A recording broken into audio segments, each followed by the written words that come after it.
بسم اللہ الرحمن الرحیم۔ اب یہاں سے جو مخارج شروع ہو رہے ہیں اور جن حروف کے مخارج شروع ہو رہے ہیں ان کا تعلق دانتوں کے ساتھ ہے۔ وہ دانتوں سے ادا ہوں گے، زبان کسی نہ کسی دانت کے ساتھ لگے گی تو وہ حروف ادا ہوں گے۔ تو اس لیے دانتوں کے مخارج شروع کرنے سے پہلے دانتوں کے نام یاد ہونے چاہیے تاکہ مخارج کو پڑھنے میں اور سمجھنے میں آسانی ہو اور حروف کو بھی صحیح انداز میں ادا کرنے میں آسانی ہو۔ تو کل دانت جو منہ میں ہوتے ہیں وہ 32 ہیں، جن میں سے 12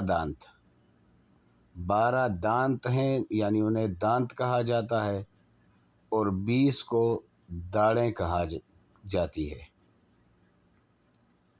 12 دانتوں کے نام یہ ہیں: ثنایا، رباعی، انیاب۔ ثنایا سامنے کے جو بالکل بڑے دانت ہوتے ہیں، عموماً باقی دانتوں سے 2 اوپر والے اور 2 نیچے والے آمنے سامنے جو ہے، اس کو ثنایا کہا جاتا ہے۔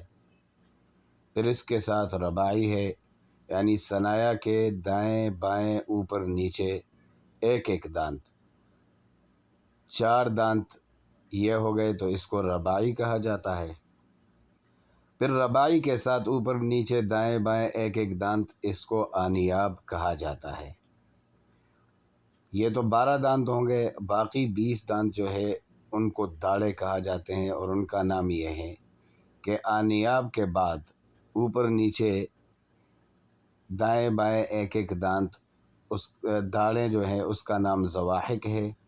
اس کے بعد اسی طرح 3 اوپر دائیں، 3 اوپر بائیں، 3 نیچے دائیں، 3 نیچے بائیں، یہ 12 دانت جو ہے اس کو طواحن کہا جاتا ہے۔ اور بالکل کونے میں آخر میں ایک دانت ہے، اس کو نواجذ کہا جاتا ہے۔ تو یہ دانتوں کے نام ہے، اور اس کو ترتیب سے یاد کیا جائے اس کے لیے یہ نقشہ جو ہے اس کو بھی ذہن میں رکھے، اور اس سے ان دانتوں کے نام ذہن میں رکھ لے کہ اوپر والے دانت اور نیچے والے دانت یہ کس انداز میں، ان کے کیسے کیسے نام ہیں۔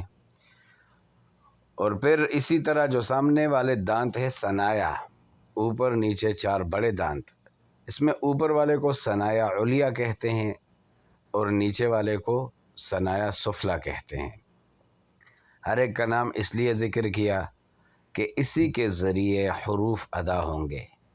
تو جب مخرج کو ذکر کیا جائے گا تو اس میں پھر یہ ہوگا کہ زبان ثنایا علیا کے ساتھ لگ جائے، زبان ثنایا سفلی کے ساتھ لگ جائے، زبان زواحق کے ساتھ لگ جائے، زبان جب طواحن کے ساتھ لگ جائے تو وہاں سے یہ حروف ادا ہوں گے، یہ حروف ادا ہوں گے۔ اس ترتیب سے ان کے نام، دانتوں کے نام ضرور یاد ہونے چاہیے، اور جب دانتوں کے نام یاد ہوں گے تو انشاءاللہ پھر مخرج کو یاد کرنا اور اپنے ذہن میں بٹھانا، اور اسی طرح ان مخرج کے ذریعے جو حروف ادا ہوتے ہیں ان کو ادا کرنے میں آسانی ہوگی۔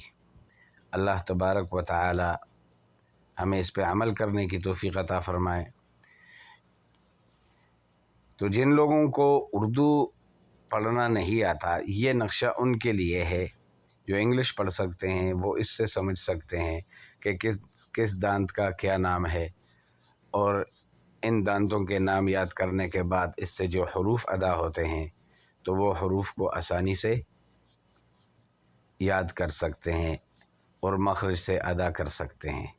تو ان لوگوں کے لیے یہ نقشہ ہے تاکہ وہ آسانی سے دانتوں کے نام یاد کر لیں۔ اللہ عمل کرنے کی توفیق عطا فرمائے۔ صدق اللہ العظیم۔